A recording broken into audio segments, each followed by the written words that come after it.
Ahí está. Yo no sé si ya les mandaron de la Secretaría del Instituto o no, pero por las dudas se lo comento. Una vez al año hacemos una actividad que es extra programática, o sea que no está incluida en el curso, ¿no? En realidad son dos, pero esta es la primera que se hace en el año, que es la de una visita a la Costanera Sur. Es un safari fotográfico. ¿Les enviaron ya el Sí, mail? Ah, ya se lo sí, mandaron. Bueno, sí, entonces, lo tengo.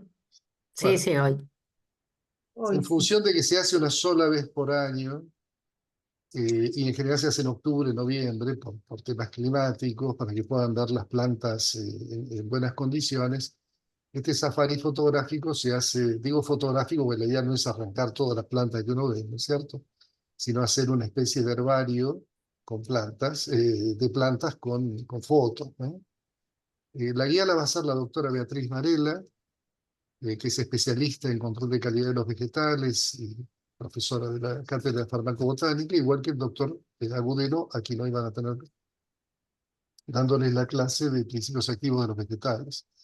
La idea de ponerse en contacto con las plantas es lindo, y por el otro lado, la Costanera Sur es un lugar que tiene plantas nativas nada más. Se han extraído las plantas invasoras o que no son, cuyo hábitat no es la zona rioplatense, justamente para mantener digamos, la microecología del lugar tal como era antes, ¿no? Antes de que estas plantas invasoras lleguen a Buenos Aires. Hay solamente 20 vacantes, así que no se enojen si no todos pueden participar. Eh, Les recomiendo a los que sí pueden estar en Buenos Aires y pueden hacer esta visita que la hagan, porque realmente es muy educativa y van a aprender un montón, pues caminando 100 metros van a ver ciento y pico de plantas medicinales, que uno normalmente las pisa sin darse cuenta, ¿no? Así que los que puedan, encantados de que puedan hacerlo, y si no, van a tener que esperar hasta el año que viene. ¿Ok? Bueno, ese es tema uno. Después les voy a pedir también, por un tema organizativo de las clases, y muchos de ustedes me han pedido por mail que por favor se haga de esta manera, y le pido que respetemos todos esto, que me parece coherente, y es que dejemos a que los profesores den la charla completa, tomen nota de las preguntas. Yo sé que a veces la ansiedad nos carcome y uno quiere sacarse la duda inmediatamente, pero tratemos de hacer las preguntas sobre el final para poder oír toda la exposición, porque a veces se responden las preguntas solas con la propia exposición, y hagan las preguntas al final, así los que tienen dudas se las sacan sobre el final de la charla. ¿Les parece? Me parece mejor que no haya tantos cortes, que a veces nos quitan la capacidad de coherencia de lo que se está dictando, ¿no? Y nos vamos por las ramas. ¿Ok? Muy bien. Bueno, creo que es un sí, ¿no? Estamos todos de acuerdo. Ok. Las preguntas las hacen verbalmente. Levantan la manito y al final del curso, de la clase, las hacen verbalmente. ¿Eh? Así no hay problema. Y las que no se pueden hacer, porque capaz que ya hay demasiadas preguntas, las harán por mail y se las responderemos por mail. Pero en principio, normalmente, no sé, 10, 15 preguntas se contestarán de esta manera. Eh, Creo que el doctor Agudelo todavía no volvió, ¿no? No. Bueno, ¿ustedes tienen alguna pregunta, algo que me quieren Acá consultar estoy, sobre? Mario. Ah, estás ahí. Perfecto. Espera que no te encuentro para volver a hacerte anfitrión aquí. Un minuto. ¿Dónde estás? Rosa, Acá estás. justamente. Es una Ya de te las. vi. Ahí está, para que me cambie el nombre. Ahí, ahora sí. Ahora te veo perfectamente, pero estás como coanfitrión entonces, ¿no? Ahí Ya me te parece digo. que sí. Estoy en un curso, estudiando. Tendrían que estar viendo ahora Sí, sí. la. Ahí ya pudiste compartir. Bueno, les presento antes de continuar con con lo que les decía, al doctor Ignacio Budero, es la primera vez que les dicta a ustedes el curso, una clase. El tema de principios activos es importantísimo. Vamos a aprender cuáles son las ventajas de las plantas medicinales y también sus desventajas, ¿no? Pues algunos principios activos pueden llegar a ser tóxicos. Entonces presten mucha atención, esta charla es muy importante y las dudas que tengan, perdón, las hacen sobre el final de la charla. ¿Te parece, Ignacio? Perfecto. Muy bien. Cuando quieras, entonces, adelante. Bueno, bueno, voy a tomar la cámara. Mi nombre es Ignacio Agudelo, como ya dijo el doctor Schwartz, soy uno de los docentes junto con el doctor Wagner y el doctor Rico de la Cátedra de Farmacobotánica de la Facultad de Farmacia y Bioquímica de la UBA. Y hoy les voy a hablar un ratito, es una introducción muy breve al estudio de los principios activos vegetales, ¿sí? Como suele suceder, uno cuando habla de plantas y cualquier cosa relacionada a plantas, hay más dudas que certezas en muchos casos, ¿sí? Entonces, vamos a ver generalidades, ¿sí? Y vamos a, digamos, la idea es cubrir las familias químicas de ciertos principios activos y tratar de entender cómo y por qué, o sea, cómo los extraigo y por qué los extraigo, ¿sí?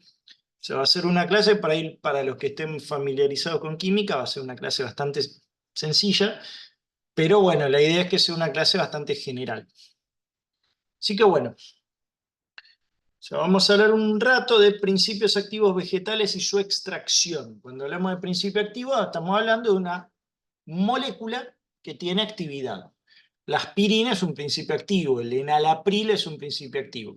Las plantas tienen un montón de principios activos, los cuales en muchos casos trabajan de forma sinérgica, ¿sí? Yo no puedo hacer responsable un solo principio activo por la actividad que observo, salvo que esté evaluando ese principio activo aislado. Pero cuando yo consumo valeriana o pasiflora para sedarme, con un efecto sedante, yo estoy viendo la interacción de muchos principios activos en mi cuerpo, ¿sí? Así que bueno, los grupos fitoquímicos de mayor interés farmacéutico, hablamos de fitoquímicos, pues son compuestos químicos que provienen de plantas, son los flavonoides, las antraquinonas, los glicósidos cardiotónicos, que no vamos a hablar mucho de esto en particular, las saponinas, los terpenos, ¿sí?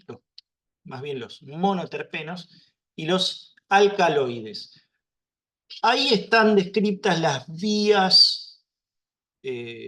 biosintéticas que intervienen, pero no es tan relevante para nosotros, ¿sí? Pero sepan que hay una rama de la bioquímica que se dedica a estudiar cómo la planta construye cada una de estas moléculas y además a estudiar la influencia del ambiente en la construcción de estas moléculas, ¿sí?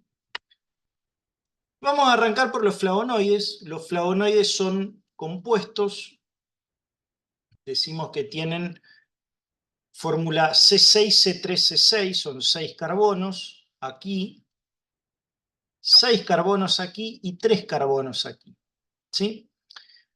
Estos compuestos son muy frecuentes, no hay planta que no tenga flavonoides, y las que no tienen flavonoides tienen compuestos bastante parecidos, son solubles en agua caliente, alcohol, ¿sí? En realidad alcohol etílico, metanol y mezclas, acetato de etilo y acetona.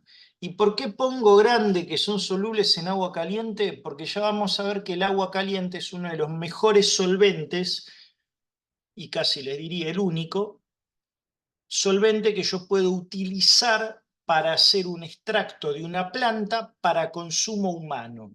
¿Sí? Ya vamos a ver por qué. Este esqueleto químico, esta fórmula, es una fórmula general. ¿Sí? Después vamos a ver que sobre esta fórmula hay una infinidad de variaciones. Y cada una de esas variaciones va a tener una determinada, digamos, una determinada actividad y un determinado efecto sobre el organismo. ¿Sí? Fíjense, acá tenemos algunas otras variaciones, ¿no? Este es el flavonoide tipo, tengo el flavantresol, la flavona, la flavanona, la chalcona y la antocianidina. Ustedes fíjense que dentro de estas variaciones, ¿sí? Tengo algunas cosas que son bastante interesantes. Por ejemplo, la antocianidina, ustedes habrán escuchado que el jugo de arándano tiene un cierto efecto en la degradación de los biofilms bacterianos. Cuando uno tiene infecciones, sobre todo infecciones urinarias recurrentes, se debe a que la bacteria hizo un biofilm. Entonces se protege de los antibióticos. Bueno, muchas veces muchos médicos recomiendan, junto con el antibiótico o el antimicótico, porque hay levaduras que también hacen biofilms, administrar jugo de arándano, bebido, ¿sí?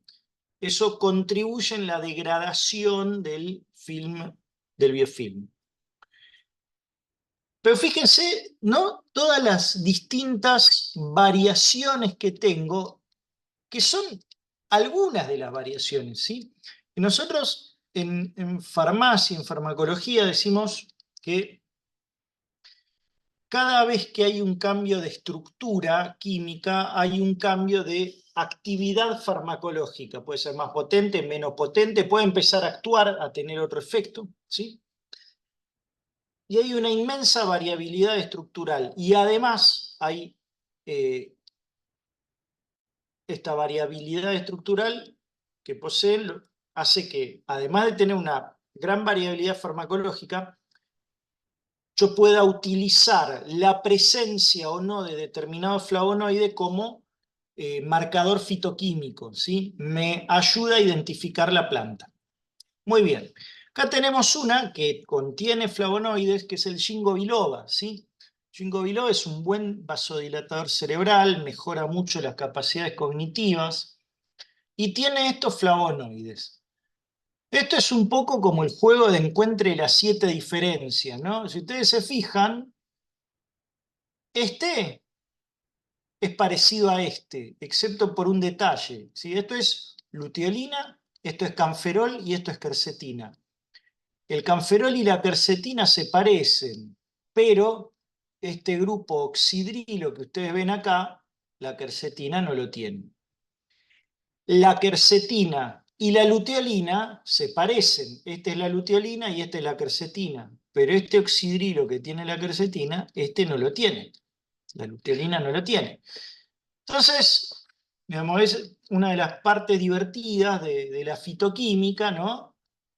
El juego de las 7 diferencias. Estas 7 diferencias hacen que tengan distintas actividades bastante marcadas. Sin embargo, cuando yo evalúo el ginkgo biloba, yo tengo que evaluar no un compuesto aislado, sino la totalidad de los compuestos. Hay muchísimos otros compuestos que no los veo. No los estoy mostrando aquí, ¿sí? Pero cuando yo administro ginkgo biloba, tengo una buena vasodilatación cerebral, una mejora de las capacidades cognitivas y ha demostrado un efecto discreto, pero un efecto al fin, en el retraso de ciertas enfermedades neurodegenerativas.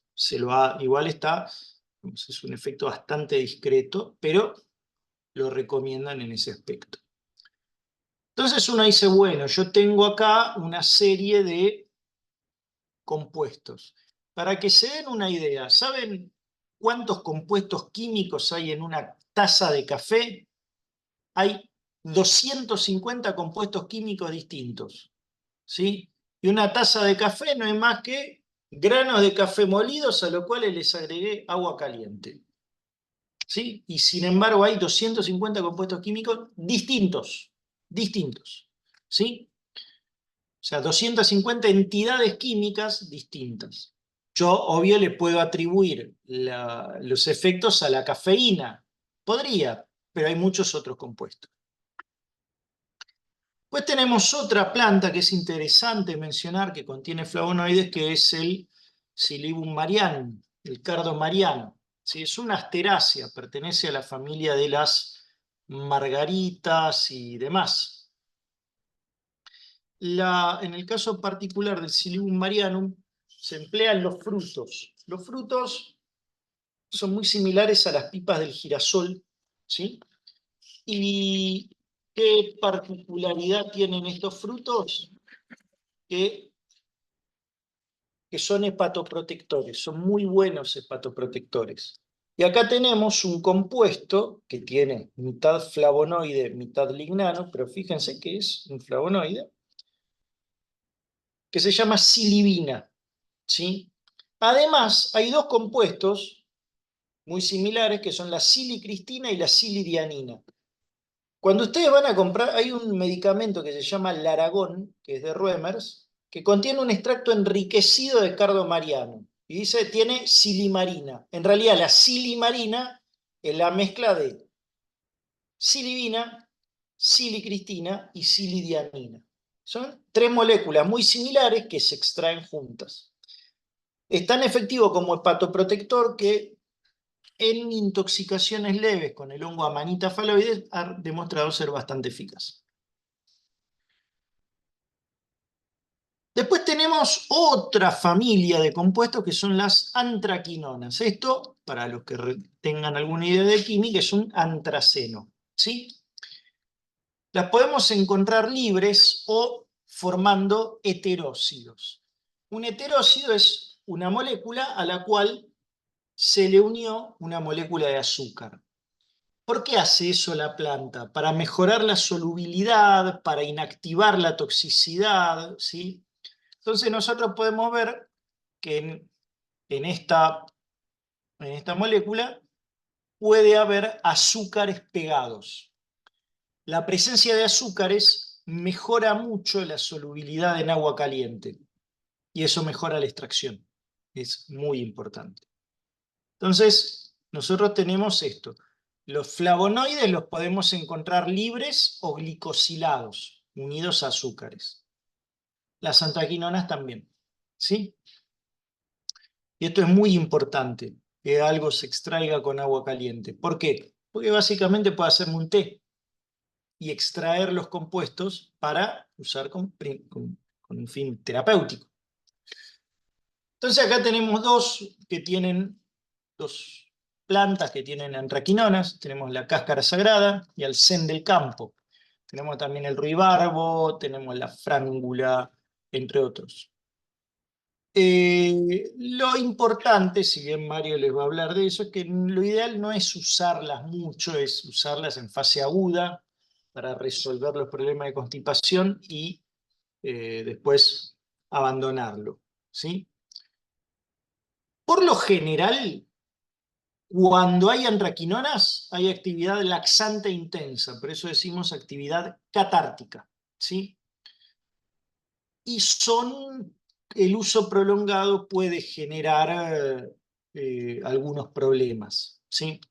Por eso nosotros decimos que por ahí es preferible emplear una planta con mucílagos que un laxante. Pero bueno, eso pertenece digamos, al área del Dr. Schwartz.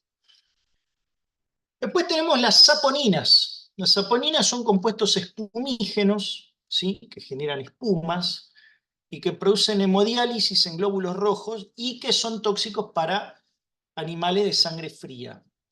En realidad los animales de sangre fría suelen respirar por branquias, por ejemplo, por la piel en el caso de los sapos y las ranas. Esta hemólisis que hacen las saponinas sobre los glóbulos rojos se debe a que se intercalan en la membrana y la rompen. rompen la membrana de los glóbulos rojos. Por ese motivo, también hacen espuma. De hecho, le dicen saponinas por la saponificación. Se pensaba que eran jabones. Lo cierto es que no son jabones, de hecho, se incorporan a veces saponinas en algunos cosméticos para mejorar la espuma, la capa de espuma, pero no tienen actividad para limpiar, ¿sí? Y pueden ser de origen esteroidal o triterpénico. Ahora vamos a ver un poquito qué significa eso, ¿sí? Que algo sea, básicamente son compuestos policíclicos, pero comparten eso. Tienen capacidad espumígena y pueden lisar, pueden romper los glóbulos rojos. Respecto de las saponinas triterpénicas, vamos a hablar del ginseng y el castaño de Indias. Castaño de Indias se emplea bastante frecuentemente como vasoconstrictor y como vasoconstrictor para mejorar la fragilidad vascular. Hay muchas cremas a base de castaño de Indias. Suele estar en la cosmética, pero lo cierto es que tiene unas propiedades venoprotectoras interesantes. Pues tenemos el ginseng. El ginseng es una planta, ¿sí? Más específicamente Panax ginseng, que se emplea el rizoma y que se emplea como adaptógeno, como reconstituyente general, tónico. Lo cierto es que las saponinas tienen muchas actividades, ¿sí? Pueden ser expectorantes, diuréticas, tónicas, antiinflamatorias, insecticidas, antimicrobianas también. De hecho, se están investigando algunas propiedades antimicrobianas muy interesantes de algunas especies nativas y que es debido al contenido de saponinas. Muy bien. Y acá un alto porque hay mucho ginseng. Este sería el ginseng coreano, que sería el ginseng original. Pero hay muchas plantas similares a tal punto de que hay un ginseng brasilero, ¿sí? Tiene dos similitudes con el ginseng. Tiene una raíz media antropomórfica, este ginseng brasilero, y además se usa como tónico. Pero este ginseng brasilero, que de hecho lo pueden conocer también como batatilla, el nombre científico es Fafia aglomerata, tiene esteroides. Y esos esteroides son muy similares a las hormonas masculinas, ¿sí? Entonces, digamos, esas son las cosas interesantes que nos da la botánica, ¿no? Por ahí como hay plantas que se llaman igual y no tienen nada que ver, o tal vez sí. Pues tenemos los alcaloides. El término alcaloide es hay una inmensa variación estructural. El término alcaloide lo acuñaron los primeros farmacólogos porque aislaban moléculas o compuestos que, digamos, tenían una reacción similar a la de los álcalis, una reacción alcalina. Por lo tanto, dijeron son alcaloides, con forma de álcalis. Lo cierto es que son básicos, son compuestos básicos, son alcalinos, ¿sí? Digamos, giran el papel de tornasol. Son compuestos nitrogenados, tienen propiedades toxicológicas o farmacológicas muy marcadas y una inmensa variabilidad estructural, muy grande. Vamos a ver algunos, sepan que hay muchísimos. Por ejemplo, un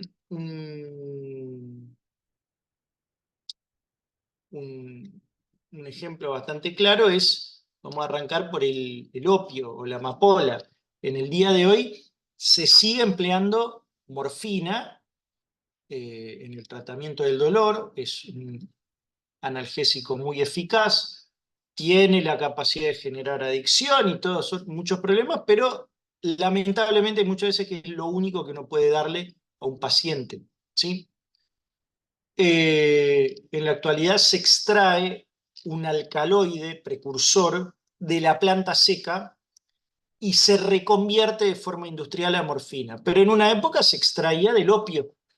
El opio es el látex que sale del fruto inmaduro, ¿sí?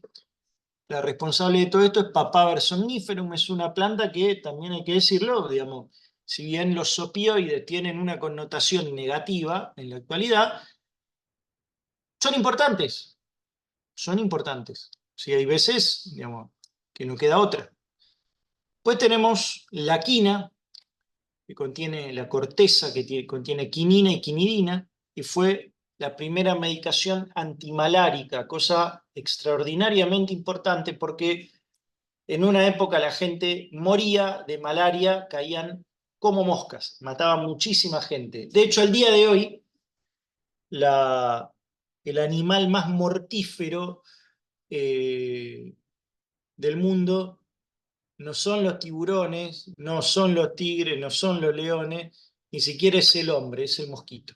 El mosquito mata más gente transmitiendo enfermedades que la gente que podría matar el hombre en una guerra. ¿Sí? Muy bien. Y después tenemos dos que conocemos bien, el té y el café.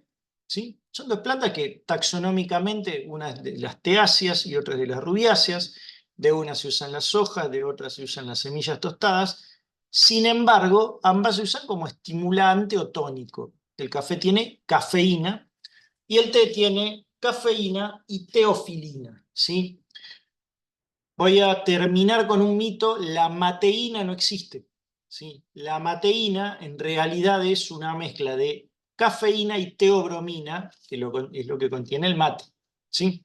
La teína tampoco existe, es cafeína y teofilina.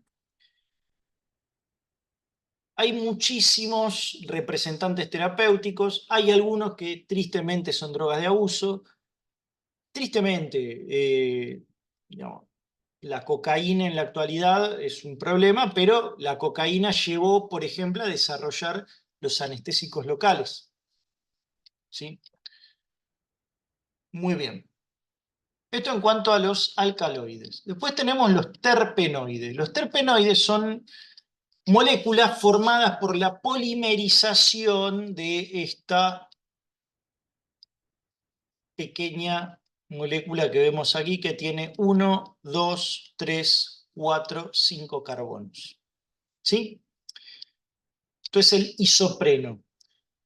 La polimerización del isopreno, en forma total, ¿sí?, o al menos mayoritaria, en su mayor parte, da origen a una familia de compuestos que son los monoterpenos, que están presentes en los aceites esenciales. ¿Sí?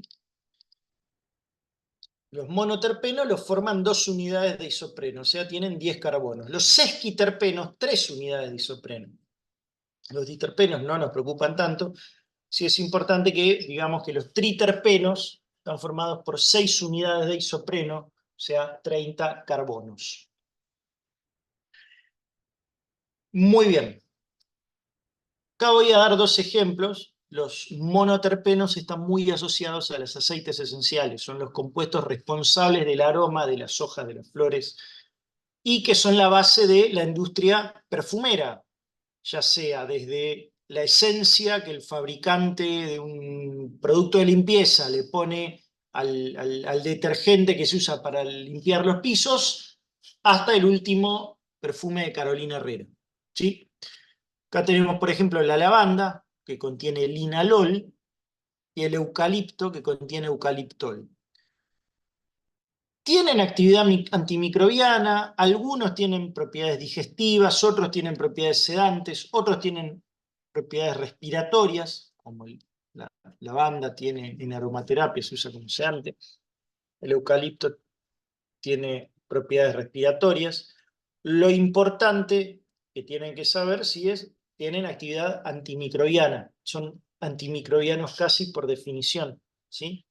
Y se extraen por una técnica que ya la vamos a ver, que se llama extracción por arrastre con vapor. Siempre que sentamos perfume en una planta, seguramente en un 90%, 99% de los casos va a estar involucrados los monoterpenos. ¿Sí? Y acá tenemos un sesquiterpeno que es importante, que es la artemisinina.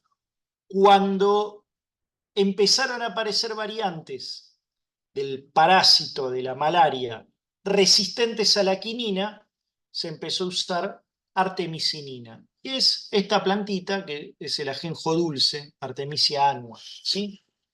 acá en nuestra facultad tenemos mucha gente trabajando con lactonas esquiterpénicas por su actividad antiparasitaria, antimicrobicida, y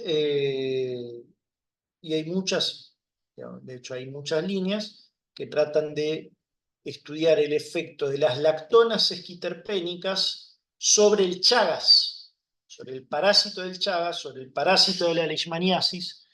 Entonces es una línea bastante interesante y bastante importante. A veces pueden ser citotóxicas y hay quien las ha postulado para el alivio de dolencias digestivas, ¿sí? Por ser amargas. Muy bien. He ido muy rápido. Así que les propongo esto, si a Mario le parece. Hacemos una ronda de preguntas referida a esta parte y después vamos con la segunda parte de la clase. Está perfecto, Ignacio, adelante. ¿Sí? Porque son dos temas, son dos unidades medias. Así que bueno, si tienen preguntas, las escucho. Pueden hacerlo por el chat si quieren. ¿Puedo hacer una pregunta Sí, sí.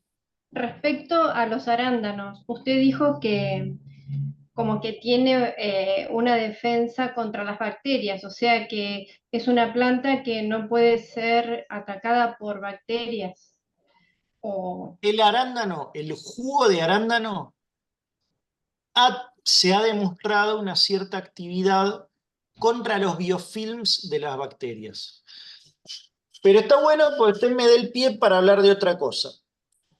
¿Por qué generan las plantas principios activos? Para defenderse. ¿Sí? Para defenderse. O sea, la planta no puede salir corriendo. La planta, a donde cayó, germinó, tiene que crecer. Y si viene la vaca y se la come, tiene que buscar la forma de sobrevivir a que la vaca se la coma o que la ataque la bacteria o el parásito o el hongo o una sequía o una inundación, ¿sí? Entonces las plantas, digamos, es una cosa un poco zen, como no pueden cambiar el mundo que las rodea, cambian ellas y generan estos compuestos. Muchos de estos compuestos son respuestas de la planta frente a un determinado estrés. Entonces cuando usted dice, el arándano genera compuestos, por lo tanto no puede ser atacado por bacterias, sí y no. Hay compuestos que lo van a defender de determinados microorganismos y hay otros compuestos que no. Uno no tiene que olvidarse que las plantas son muchas, los compuestos que generan las plantas son muchos, pero las bacterias y los hongos también. Hay muchísima variedad. Había, Felipe puede ser, porque acá veo admin con la mano levantada, pero había levantado antes. Sí, ¿qué tal? Ignacio, Sí, ¿puedo hacer un comentario en relación sí, al sí, biofilm? Porque quizás no tengan claro los alumnos todos lo que es el sí, biofilm, mejor. pero por ejemplo, la Escherichia coli, que es una bacteria muy persistente, la tenemos en el intestino y habitualmente viaja hacia el sistema urinario por vía ascendente, promoviendo infecciones muy recurrentes, especialmente las mujeres que tienen la uretra más corta y por ende esa bacteria ingresa al sistema urinario. Estas bacterias generan una especie de secreción, ese es el biofilm para, digamos, evitar que los antibióticos tomen contacto directo con ellas mismas. Entonces se separan, se aíslan como si fuese una cinta aislante que generan. Lo que el doctor aquí está comentando es que el arándano efectivamente ha mostrado que ese biofilm o esa separación que la propia bacteria genera del tejido vesical puede ser eliminado para que los antibióticos, o sean naturales o de síntesis, puedan actuar destruyendo, en este caso, la Escherichia coli. Caso contrario, el antibiótico no llega a tomar contacto con estas bacterias. Tal cual. De hecho, es un coadyuvante, no mata las bacterias, mejora la acción del antibiótico justamente al destruir el biofilm, Exacto. ¿sí? Sí, se utiliza muchísimo. De hecho, hoy día le han cambiado, en vez de poner arándano, ponen IU400, que es el nombre del medicamento que se vende en todas las farmacias, y es extracto seco de arándano, 400 miligramos, ¿no? Sí. O sea, se ha hecho tan popular que los médicos alópatas también ya lo están usando de manera masiva. Cuando algo funciona, lo usa todo el mundo. Y eso Exactamente. además hay mucha evidencia, inclusive en ensayos clínicos, que en medio de la edad ya no pueden. Felipe González había levantado la mano y después la levantó Admin. Sí, ¿cómo estás, Ignacio? Bueno, ¿Cómo estás? muchas gracias por lo que está haciendo la clase. Me había generado una duda cortita respecto cuando mencionabas el cardo mariano, Sí, que comentabas que está indicado tomarlo un plazo determinado y después se recomienda dejar la toma. Quería saber si en la caso, cáscara. claro, la cáscara, perdón. Quería saber si en caso de continuar por algún motivo, si hay algún efecto adverso o si en general con las plantas puede suceder eso si te excedes la toma por fuera de algún síntoma o algo que tengas. Las plantas son medicamentos. Hay gente, digamos, con un medicamento, hay gente que le hace bien, hay gente que no le hace efecto, y hay gente que es hasta hipersensible. Con el caso puntual de, igual tienen, digamos, uno tiene ciertos límites que se conocen respecto de las tomas y de la forma de uso. Pero es muy importante justamente conocer la forma de uso. En el caso de la cáscara, lo que tengo entendido, que me corrija Mario, es que tiende a dañar, el uso prolongado tiende a dañar la mucosa y tiende inclusive a inducir como una parálisis del colon, a tal punto que si uno no consume las antraquinonas, no hace peristaltismo. De hecho, no es recomendable consumirlo en una persona que quizá tenga algún problema en la mucosa colónica, ¿sí? Ok, Eh, lo que tengo entendido, igual calculo que Mario va a hablar bastante más de esto cuando llegue el momento de ese grupo terapéutico. está. Bueno, muchas gracias. Bueno, Admin había levantado la mano.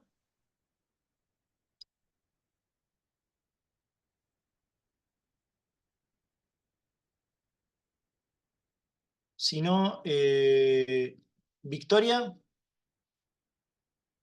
Hola, sí, ¿qué tal? Buenas ¿qué tal? tardes. Sí, Me perdí un poco, no sé si cuando nombraste la lista, ¿no? El tema de los glicósidos, ¿lo sí. nombraste, lo mencionaste? Porque no llegué a escuchar bien, o no sé si es porque no se utilizan mucho. Los glicósidos cardiotónicos. Los Sí, glicósidos cardiotónicos fueron una de las primeras medicaciones cardiológicas obtenidas a base de plantas, eran en un momento extractos. En la actualidad, por ejemplo, la digoxina, que es un muy buen antiarrítmico, se emplea para el tratamiento de arritmias, ¿sí? El problema que tiene es que al ser drogas de estrecho margen terapéutico, el empleo en un contexto de fitoterapia no es lo ideal. Estrecho margen terapéutico significa que si yo tengo una dosis apenas menor que la indicada, no tengo efecto. Y si tengo una dosis apenas superior, tengo efectos adversos graves. Entonces la dioxina, inclusive la dioxina que se hace de forma industrial, lleva un procedimiento muy exhaustivo de control de calidad y de fabricación. De hecho, mis colegas que trabajan en laboratorios farmacéuticos odian la digoxina porque es muy compleja de fabricar. ¿Por qué? Porque la dosis es muy pequeña y además tiene que ser muy constante la dosis para evitar tener efectos adversos. A tal punto de que uno muchas veces puede llegar a tener problemas, digamos, si cambia la comprimidora con la que hizo los comprimidos, ¿sí? Por eso los glicósidos cardiotónicos preferimos sacarlos un poco. Ok, perfecto. Muchísimas gracias. No, gracias a vos. Admin tenía la mano levantada. Si no, vamos con Griselda. Sí, profesor, yo tengo una consulta por el ruibarbo, porque bueno, acá en el sur, antes crecía hasta en el patio, y el consumo frecuente en la actualidad en la población es como mermelada, pero hay quienes también lo consumen como jugos, Sí. y acá viene mi pregunta, porque bueno, todo el tema de la presentación de las formas de preparación, si interfiere o no en los efectos y la frecuencia de consumo. ¿Eso está estudiado en cada uno de los ejemplos que dio o es solamente como datos de Hay, infusiones? bueno, hay plantas que tienen mucho antecedente de uso y que además tienen estudios científicos que las avalan y que, por lo general, todas las plantas que vienen de la tradición más europea. En el caso de las plantas argentinas, hay tradición de uso, se conoce su seguridad, pero un déficit grande que hay en muchos casos es la falta de ensayos clínicos. De hecho, nuestra autoridad regulatoria dice, bueno, para registrar un fitoterápico, sí existe evidencia de uso prolongado y se respeta esa forma de uso de la que existe evidencia de uso prolongado, yo puedo no hacer un ensayo clínico para probarlo. ¿Sí? Pero desde ya que por lo general se utilizan extractos acuosos, ¿sí? En agua, en infusiones, cocimientos y demás. ¿Sí? Admin acá había preguntado respecto del arándano. Sí, es el arándano rojo. Pero ojo, los dos tienen antocianos, ¿sí? Y se ha demostrado que los antocianos son eficaces. La verdad es que no lo tengo tan estudiado como para decirte si, si el azul no tiene un efecto. El arándano rojo sí. Cintia dice, ¿existen aspectos que puedan hacerme dar cuenta si estoy ante una determinada molécula? No, uno necesita apoyarse en la química o por lo menos en la bibliografía, ¿sí? Muy bien. Marcela, que acá a medida que van, Marcela Croas tenía la mano levantada. Hola, buenas tardes.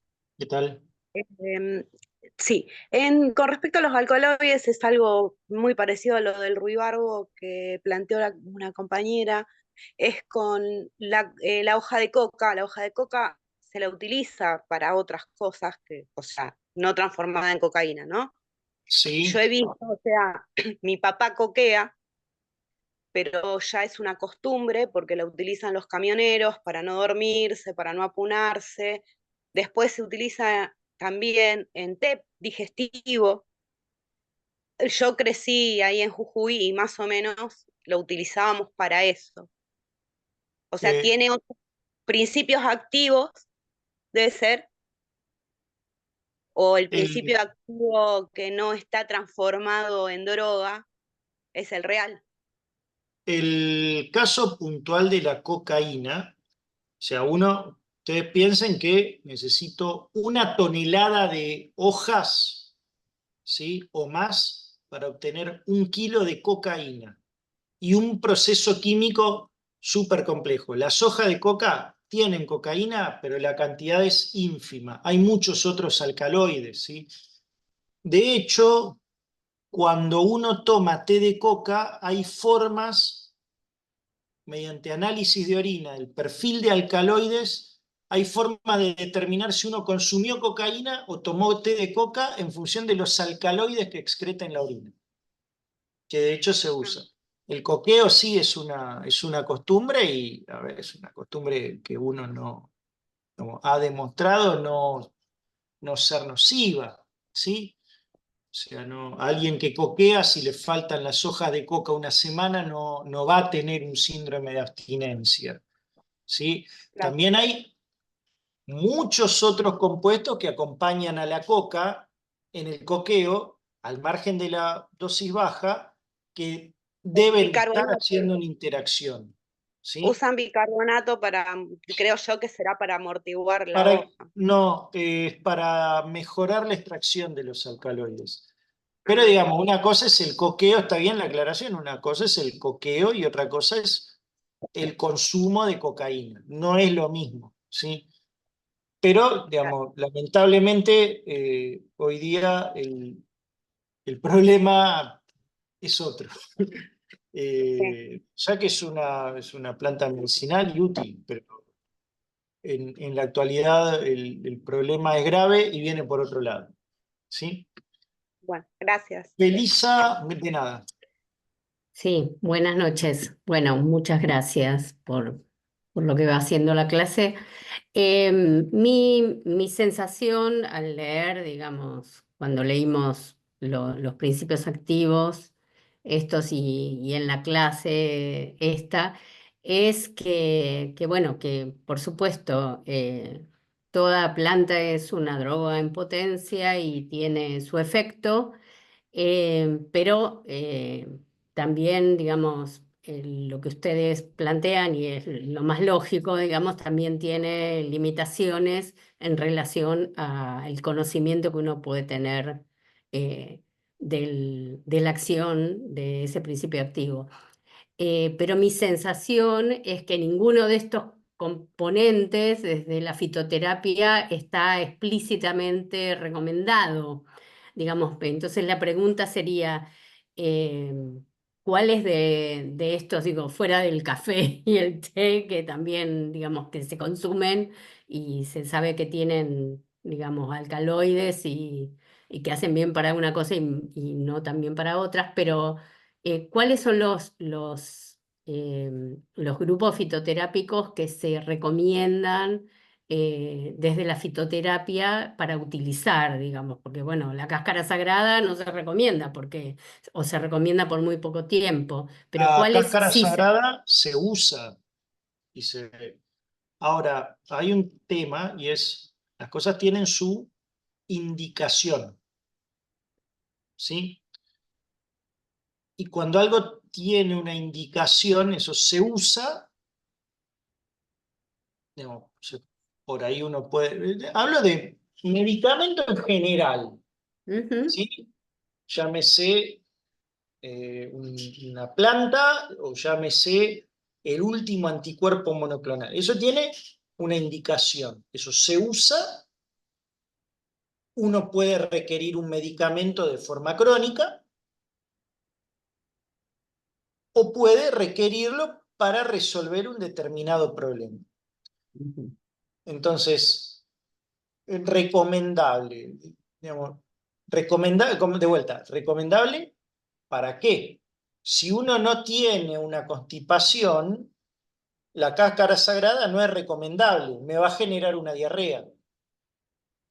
Si yo tengo una constipación, lo mejor que me puede pasar es tomar cáscara sagrada y que me haga efecto. Entonces, si a uno lo que tiene que pensar siempre es que las plantas, los medicamentos en general y las plantas en este caso particular, tienen una determinada indicación, ¿sí? O sea, hay plantas que son antiparasitarias. Las voy a tomar si tengo parásitos. No las voy a emplear para tomarme un té después no las voy a emplear como digestiva, las voy a emplear con un determinado fin. Entonces, digamos, Pero, por ejemplo, a eso, cualquier persona que tiene parásitos se le puede llegar a indicar una planta que sea antiparasitaria. así es. O sea, no, digamos, uno también tiene que pensar, sí. Yo voy a contar no, hay casos de plantas que por ahí tienen más de una actividad, ¿sí? Hay casos de, por ejemplo, el cedrón. El cedrón uno va y habla con la gente del campo y le dicen, todos los etnobotánicos que van a hacer de encuesta ponen digestivo sedante. digestivo, sedante, digestivo, sedante, digestivo, sedante. Y después cuando uno va a hablar con la gente del campo que tiene el cedrón creciendo en la puerta de la casa, te dicen, sí, es para cuando te agarrás nervios y te duele la panza. O sea que en realidad no es digestivo y sedante. Es para la gente que se pone nerviosa y le duele la panza y tiene por ahí un determinado dolor asociado A nervios. a nervios, recomiendan el cedrón. Entonces, digamos, uno lo que tiene que tener en cuenta cuando habla de plantas es ¿para qué? ¿Sí? O sea, recomendar una planta. O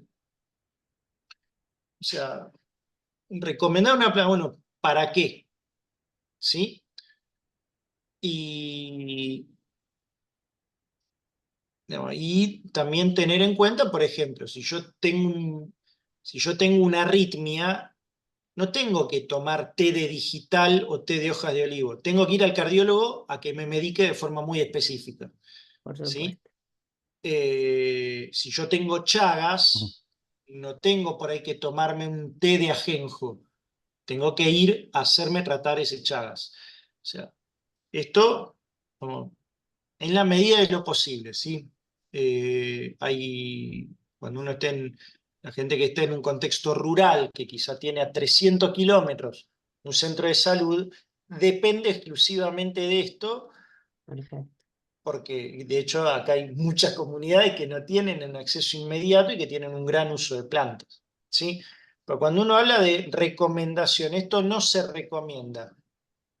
¿Para qué? O sea, si yo no tengo constipación y usar cáscara sagrada porque me gusta el gustito que me deja en la lengua después de tomar el té, no es lo más recomendable. Ahora, si yo tengo una constipación que no pude resolver, por ejemplo, con el consumo de un mucílago, quizás sea una alternativa.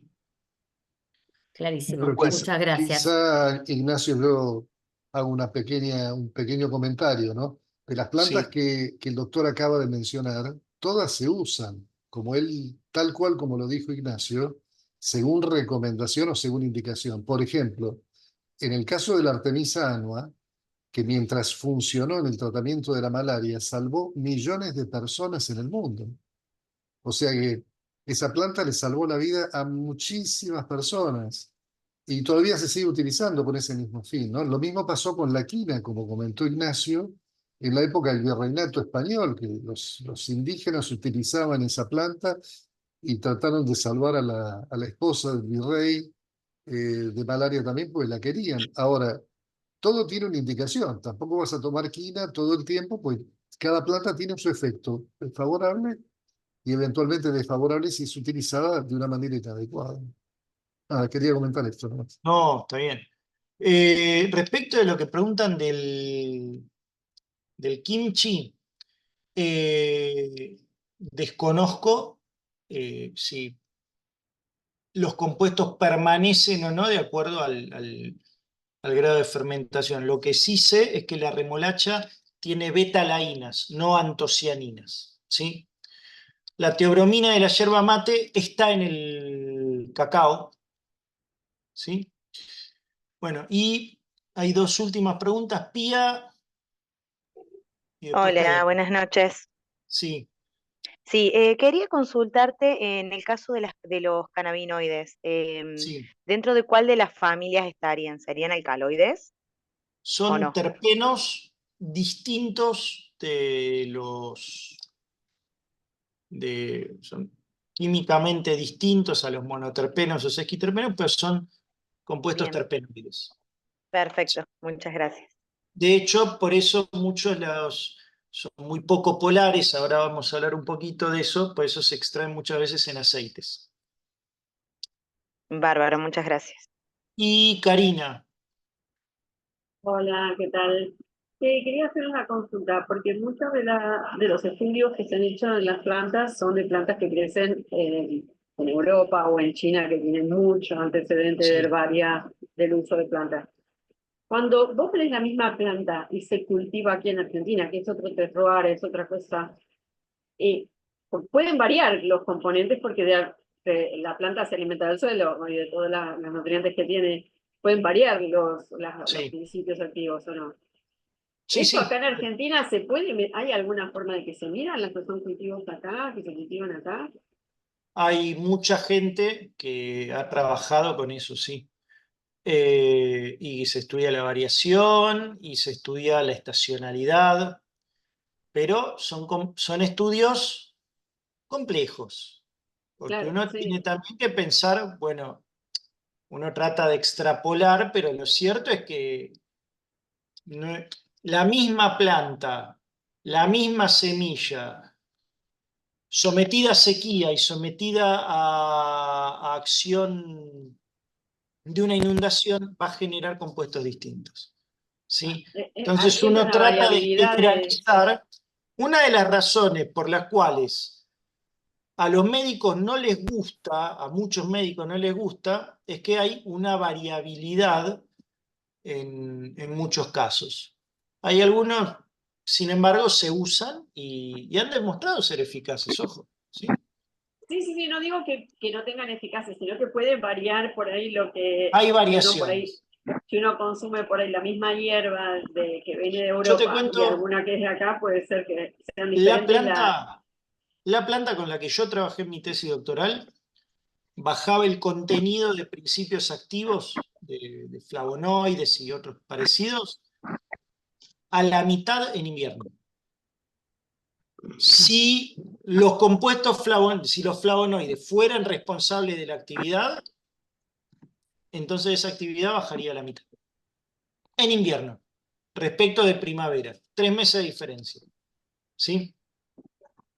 Perfecto. Acá Gracias. preguntan cómo se calcula la dosificación en seres humanos. Por lo general hay estudios al respecto o hay una costumbre de uso prolongado, ¿sí? Que avala una cierta seguridad. María del Valle, y contesto esto y seguimos con el resto de la clase. ¿Qué tal? Una pregunta. Con Sí. respecto un poco al tema que tocó esta chica recién. El tema de que haya pocos estudios de nuestras plantas medicinales, ¿eso hace también que estén no tan catalogadas como en otras partes del mundo? A ver, catalogadas están, se conocen cuáles son y demás. El problema de la falta de estudios, nosotros tenemos dos problemas respecto de Europa y después Norteamérica, pero principalmente Europa, que es de donde viene gran parte de la fitoterapia. Tenemos muchas más plantas que Europa. Muchas. Muchas. Pero muchas, en serio. La diversidad acá es muy superior. Por lo tanto, hay más plantas medicinales. Después hay estudios, pero no se llegan a cubrir muchas veces en su totalidad. De hecho, hay muy poca gente dentro del ámbito científico que pueda decir, me dediqué toda mi vida científica a una planta. Uno de los que puede decir eso es el doctor Wagner con el muérdago criollo. Pero por lo general la gente va salteando y entonces, en ese sentido, muchas veces suele haber información más desperdigada. Y además hay otro hecho, que es que los ensayos clínicos son caros. Los ensayos en pacientes son caros. Y ese es un problema que está en la investigación en general, ¿sí? Llevar la idea al paciente o comprobar algo en pacientes es complejo. Se han hecho cosas, pero se han hecho cosas. Hay estudios, el burrito, por ejemplo, Aloysia polistaquia, lo han testeado en Brasil para el tratamiento del insomnio, ¿sí? O sea, se han empleado. Digamos, de a poco se van haciendo cosas, pero pensar que las plantas son, acá nada más en Argentina hay 10.500 especies totales vegetales y hay 1500 con algún tipo de reporte de uso medicinal. Es un universo es inabarcable, ¿sí? Preguntaban si los cultivos hidropónicos tienen poca variación de principios activos. Por lo general, todo lo que es cultivo va a tener una variación bastante baja porque está sometido a las mismas condiciones, ¿sí? Muy bien. Vamos a avanzar con la segunda parte de la clase. Acá vamos a hablar Muchísimas gracias. de nada. Vamos a llamar extracción al hecho de separar un determinado componente químico por acción de un solvente que lo separa de forma más o menos selectiva. Y digo más o menos porque la selectividad no es purificar una extracción. Yo no estoy extrayendo la silimarina. Estoy haciendo un extracto parecido que es un poco más rico en compuestos, ¿sí? Por ejemplo, si yo hago un extracto de té, le agrego agua caliente a un saquito de té, voy a estar extrayendo todos los compuestos que se disuelven en agua que se encuentran adentro de la hoja de té, ¿sí? Entonces, ¿para qué lo hacemos? Principalmente para tener una mayor concentración de determinados compuestos que a mí me interesan, ya sea con fines de control de calidad, ya sea con fines terapéuticos, ¿sí? Ya sea para eliminar sustancias no deseadas o en un caso industrial para obtener compuestos un poco más puros, ¿sí? Entonces, vamos a hacer vamos a hacerlo análogo a lo que sería lo que sería hacer un té. Yo agarro mi saquito, lo pongo en un pocillo, agrego agua caliente en una determinada cantidad y lo dejo reposar un poco. Yo veo que ese agua caliente, que era transparente, se pone oscura. Ese color oscuro se debe a los metabolitos que se extraen. O sea, los compuestos químicos que están en la hojita de té y que por acción del solvente pasan al agua y se disuelven en el agua. Entonces yo agarro, aprieto el saquito, ¿sí?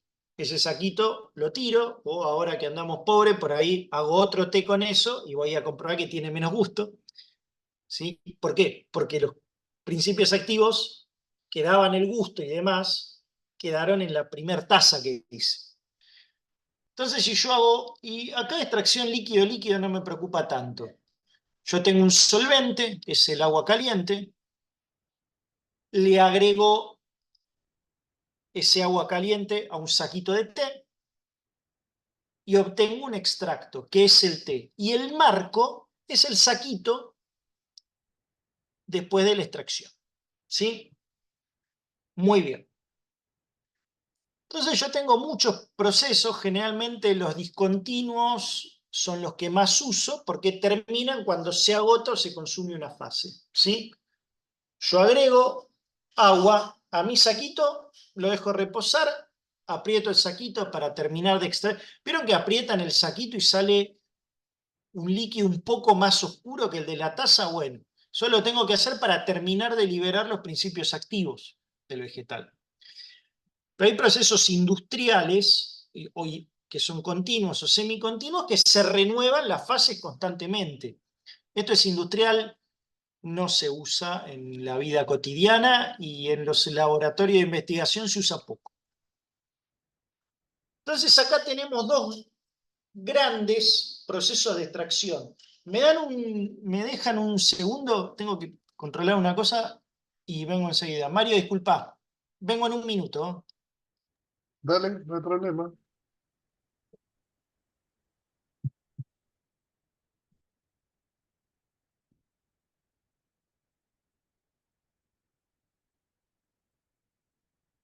Por las dudas que varias personas me preguntaron sobre este tema, si fue enviado.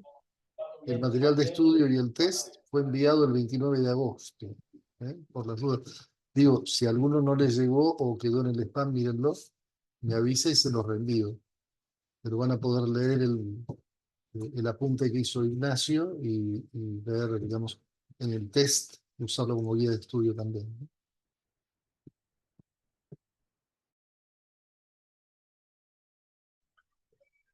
Mario, no, sí, Mario, perdón. Sí. Una preguntita que excede a esto. Ustedes habían comentado, perdón, Ignacio.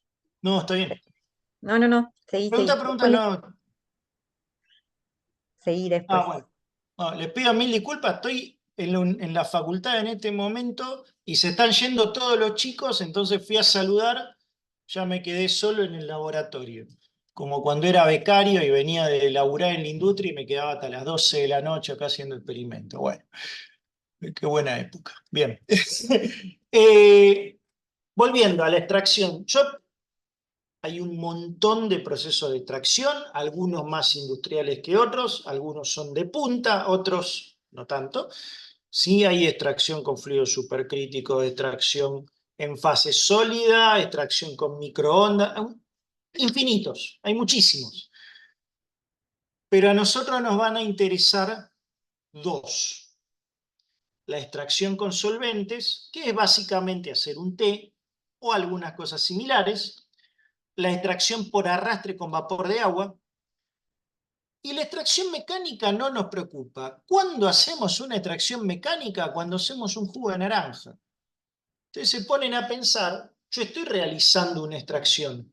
Aprieto la naranja, libero un líquido, eso es un extracto. Un jugo de naranja es un extracto. ¿Sí? Es una extracción mecánica. Bueno, vamos a hablar de la extracción con solvente, que es la más importante. A pesar del avance en la tecnología, gran parte del avance es para mejorar la extracción con solventes. Es casi imposible de reemplazar. El solvente mismo hace, sin solvente no hay extracción, ¿sí? Entonces, ¿qué tengo que tener en cuenta? ¿Sí? Tengo que tener en cuenta, primero que nada, la polaridad del solvente y de la sustancia a la que voy a extraer. Una sustancia, un solvente polar, por ejemplo, es el agua. Un solvente poco polar, por ejemplo, es un aceite.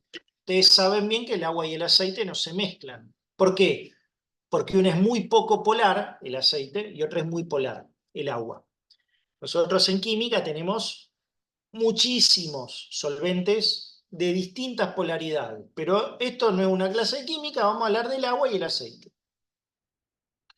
Si yo quiero extraer sustancias poco polares, voy a trabajar con un solvente poco polar.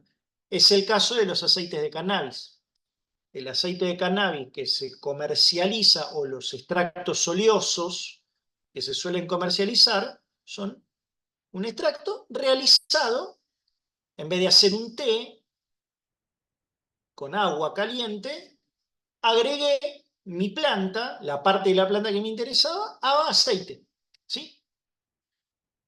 El alioli, por ejemplo, que agarran y meten el ajo picado en el aceite y queda con el perfume del ajo, cuando yo incorporo el aceite, es eso.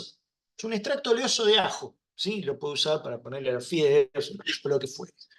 Se nota que me está empezando a agarrar hambre. Bien. Entonces, eso por un lado.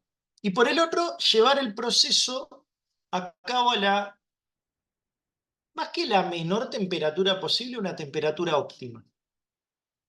Si yo tengo temperatura muy baja, el proceso va a ser muy lento de extracción. Si yo tengo una temperatura muy alta, va a ser más rápido, pero puedo degradar ciertos compuestos. ¿Sí? Hay compuestos que a nivel térmico se destruyen muy rápidamente. O se evaporan. Ya vamos a ver cuáles. Entonces, el solvente ideal debería solubilizar bien los activos que yo quiero extraer, ser selectivo, se tiene que recuperar fácilmente si yo lo quiero evaporar, tener un alto grado de pureza y ser atóxico e inerte. Lo más parecido a un solvente ideal es el agua. principalmente porque es atóxico y es bastante inerte. La puedo tener en un alto grado de pureza, agua de la canilla, ¿sí? No es agua destilada, pero es un agua bastante pura que la puedo consumir. ¿Es selectivo y solubiliza bien los compuestos a extraer? Sí, en tanto y en cuanto sean solubles en agua, sean polares. O sea, tengan pegadas azúcares, por ejemplo. ¿Sí? Además influye la temperatura del trabajo, como dijimos, la agitación, ¿sí? Hay aparatos de ultrasonido que agitan muy rápidamente los compuestos. El tiempo de extracción, que puede ir de algunos pocos minutos en el caso del té hasta semanas en el caso de una tintura. Y el tamaño de partícula de la droga. Y este es muy importante, porque mientras más chiquitita la partícula que sale del molino, más eficaz va a ser mi extracción. ¿Sí? Entonces tengo una extracción con solvente sólido-líquido. La principal es la maceración. ¿En qué consiste la maceración? Dirán ustedes. Agarro mi material vegetal, le incorporo solvente, ¿sí? Y lo dejo estar un tiempo. 24 horas, 15 días, un mes, ¿sí? Y posteriormente lo filtro y exprimo el marco. Hago lo mismo que hago con el saquito de té para que libere el solvente final. Ese marco yo lo puedo utilizar con otros solventes a veces. Esta es la forma en la que se elaboran las tinturas. Y para elaborar una tintura se emplean mezclas de etanol, alcohol etílico y agua. ¿Cuál es el problema que tienen las tinturas? Bueno, tienen etanol, es bastante poco tóxico, pero puede generar un problema el etanol. Especialmente, de hecho, las tinturas no se recomiendan en pacientes alcohólicos. Piensen, el Fernet es una mezcla de tinturas, el Chinar en un primer momento fue ahora es una bebida alcohólica, era una mezcla era un extracto de alcachofa. La hepatalgina es una mezcla de extractos de tinturas, ¿sí? Muy bien. Después tengo la digestión y el reflujo, que consisten en poner el material en agua caliente sin llegar a hervir. Y en el reflujo, además, incorporo un refrigerante que lo que hace es condensar el agua que se evapora para no perder solvente. Pues si pierdo solvente, mi extracción va a ser muy mala. Y después tengo la destilación por arrastre con vapor de agua. Esto es lo que yo uso cuando quiero separar aceites esenciales de plantas aromáticas. ¿Cómo hago? ¿Cómo hago? Incorporo tengo una muestra acá y le hago pasar, evaporo agua en un sistema cerrado y hago pasar una corriente de vapor de agua, un chorro de agua gaseosa, de vapor de agua, a través del material. ¿Qué pasa con eso? Todo lo que sea volátil se va a ir con el vapor, que es agua a 100 grados, a más de 100 grados. Entonces, todos los compuestos volátiles se van a ir con el vapor. No porque tengan la misma polaridad que el vapor, pero porque se evaporan, ¿sí? Se volatilizan junto con el vapor. Entonces, llegan un refrigerante que lo que hace es enfriarlo súbitamente, el agua va a pasar de vapor a agua líquida, y estos compuestos van a volver a ser líquidos. Entonces los voy a recoger en un balón. Voy a tener algunos compuestos que van a ser solubles en agua, que van a quedar con el agua, y vas a tener otros compuestos que son insolubles en agua, que van a quedar por encima. Esos son los aceites esenciales. Y es básicamente la base de la industria perfumera. Entonces, ¿qué método uso para extraer aceites esenciales? La destilación por arrastre con vapor. Vamos a ver algunas formas farmacéuticas sencillas que se emplean para el tratamiento de los que se pueden emplear para usar plantas medicinales, que son tinturas, infusiones, cocimientos y extractos. Una tintura, como ya les dije, era usar 10, 20 gramos de material vegetal seco cada 100 mililitros de una mezcla de etanol o agua, puede ser al 70 y al 45, al 30, depende de la planta y depende también del farmacéutico que lo haya desarrollado. A veces se agrega unas pequeñas gotas de glicerina como solubilizante, ¿sí? Y se consume poco, son 20 gotas, 30 gotas. Piensen en la hepatalgina, uno no toma un montón de hepatalgina, es muy poquito lo que toma, ¿sí? Fíjense que hasta viene con gotero. Eso es una tintura, ¿sí? Se usa en poca cantidad, se deja macerar en un tiempo que son varios días, ¿sí? Por lo general hay libros, formularios que explican cómo se hace una tintura de cada cosa. Ya hemos visto este tema de cómo se hace la tintura, ¿eh? Perfecto. Entonces estoy diciendo cosas que ya conocen. Eso es importante. La tintura se usa mucho. De hecho, hay bebidas alcohólicas que pasaron de la farmacia a la industria de los aperitivos, ¿sí? Pues tenemos la infusión. ¿La infusión en qué consiste? Según la farmacopea nuestra son 5 gramos, a veces es más, a veces es menos, dependiendo del, digamos, también del curandero que lo haga. Pero lo que se hace es agregar una cantidad de material vegetal y se le agrega agua hirviendo. Se lo deja reposar por algunos minutos y se filtra. Es el té más típico. Por lo general se usa inmediatamente, se puede congelar, se puede agregar conservantes, ¿sí? Pero después tengo el cocimiento. El cocimiento, agrego agua fría al material vegetal, no agua hirviendo, agua fría, y lo llevo a hervor. Y lo dejo hervir por 5 minutos. Es un tratamiento mucho más enérgico, ¿sí? Pero es otra forma de realizar un extracto acuoso para consumo humano. Importantísimo, ¿sí? Si no lo uso inmediatamente, lo tengo que refrigerar, congelar o agregar conservantes. Yo le digo cocimiento porque lo cocino.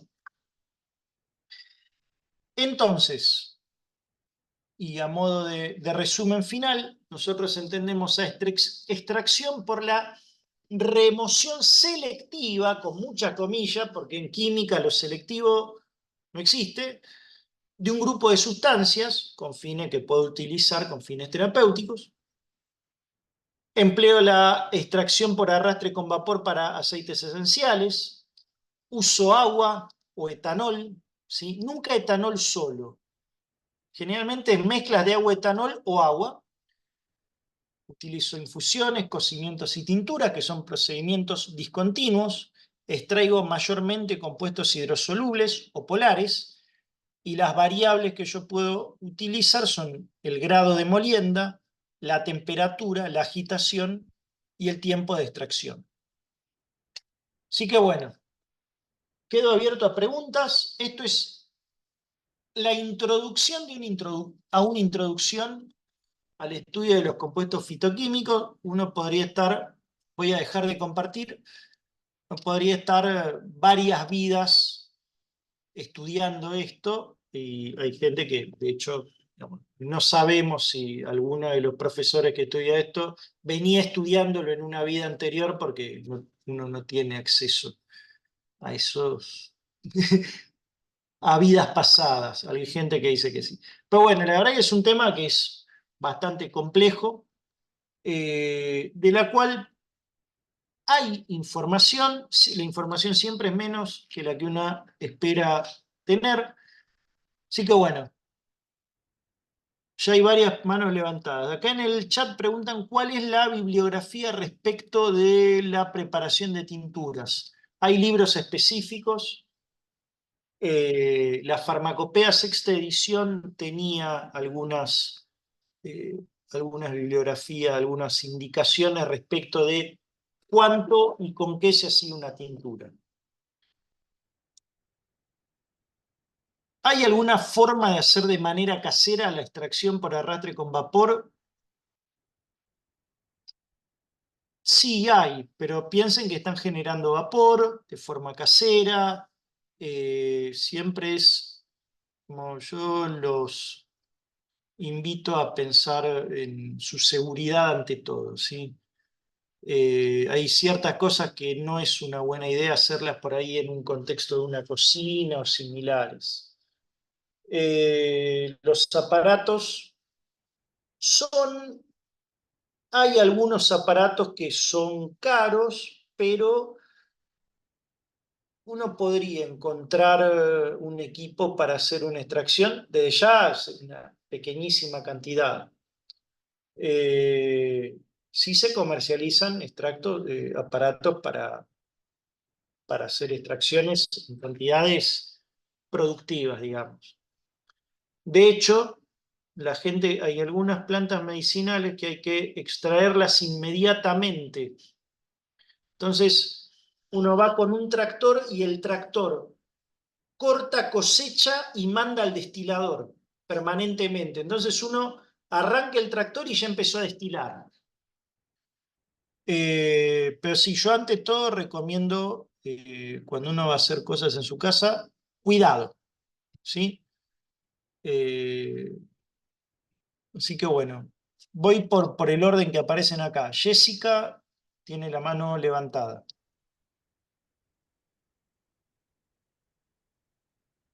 No te escucho.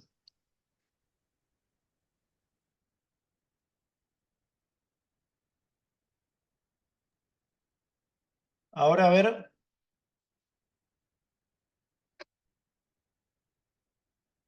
Hola, no te escucho, Jessica.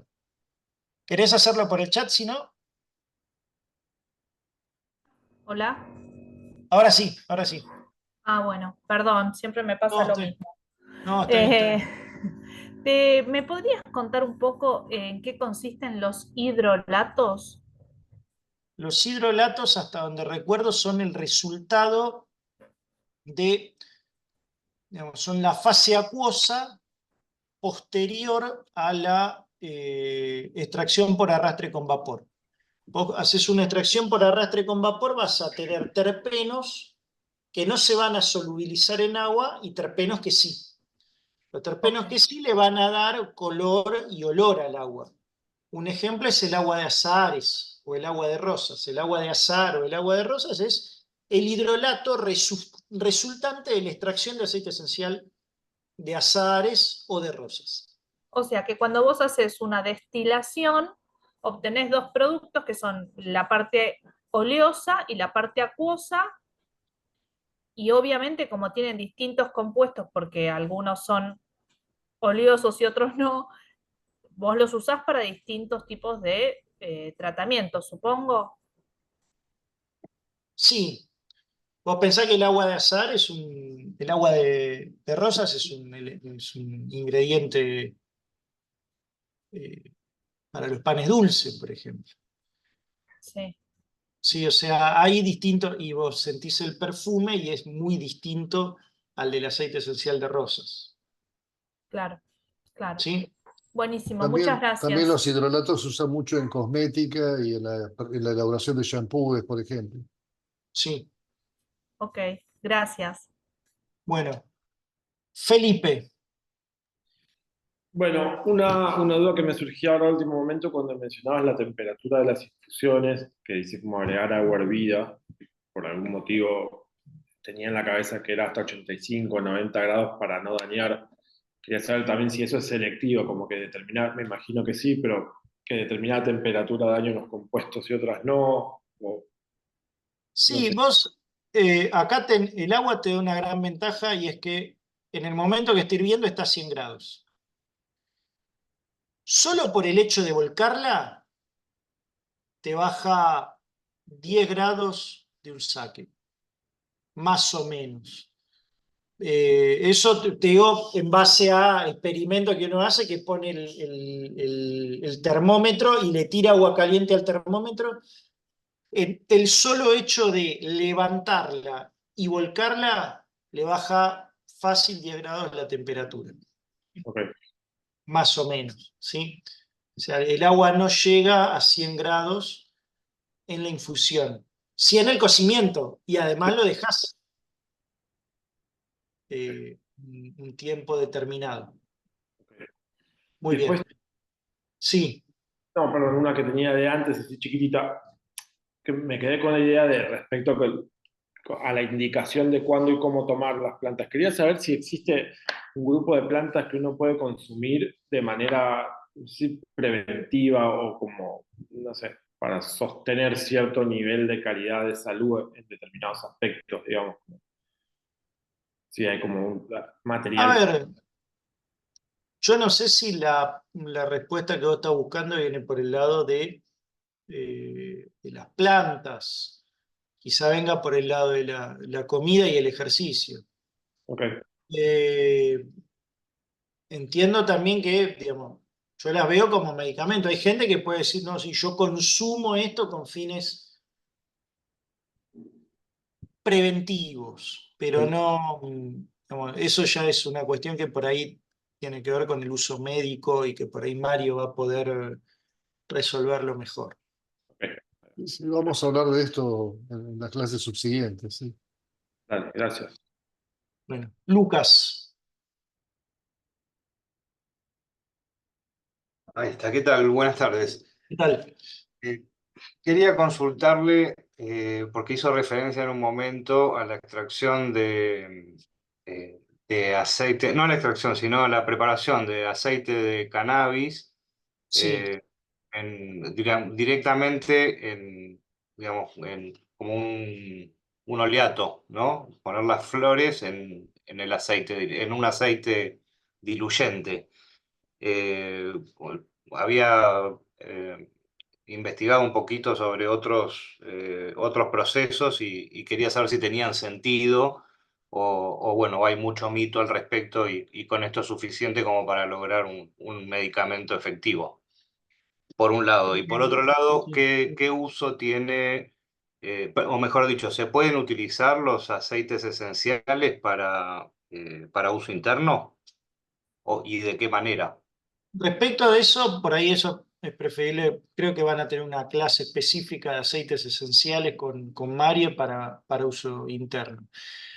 Respecto del aceite de cualquier extracto, uno también tiene que pensar que al elaborar el extracto está generando un producto. Que venga de la misma planta y que uno use el mismo solvente, muchas veces no significa que uno está teniendo el mismo producto que el vecino. Porque lo dejó más tiempo, porque la planta es distinta, hay altísima variabilidad en cannabis. Y de hecho, digamos, yo respecto de la elaboración, o sea, o sea, una forma sería así, como hacer un macerado en aceite, ¿sí? Sería una forma. Quizás haya otra persona que diga, no, bueno, yo tengo un mejor rendimiento dejándolo a 45 grados X tiempo en una estufa. No sé, ¿sí? Eso es algo que va a depender de cada elaborador y que lo ideal sería validar eso mediante un análisis químico y comprobar si en este método tengo mayor contenido de cannabinoides. En realidad uno lo tendría que hacer para todas las plantas y en algunos casos se hace. ¿Sí? Pregunta Sandra. La verdad es Muy que amable, muchas gracias. el tiempo límite, la verdad es que eso lo desconozco y calculo que por la naturaleza de la pregunta es algo empírico, ¿sí? ¿Cuál sería el tiempo límite? Cecilia, ahí está con la mano levantada.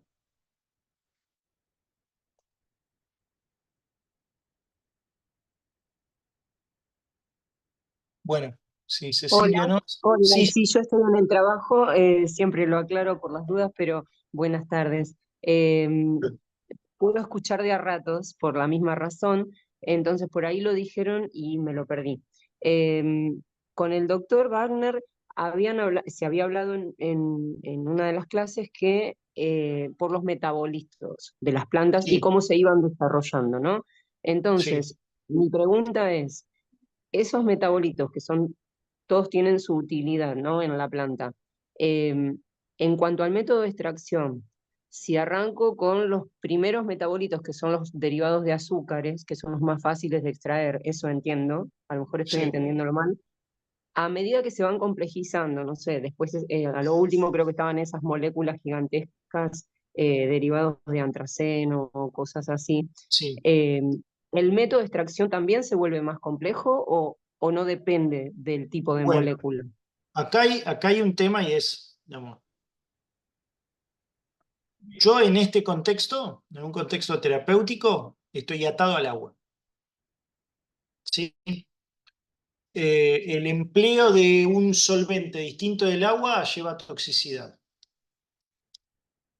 Entonces, y en unos casos que puede llegar a ser muy grave. Entonces, yo estoy atado al agua. Respecto de los metabolitos que salen primero o que salen después, en realidad uno agrega un solvente y sale lo que tiene que salir de acuerdo al solvente y a la temperatura y al proceso, ¿sí?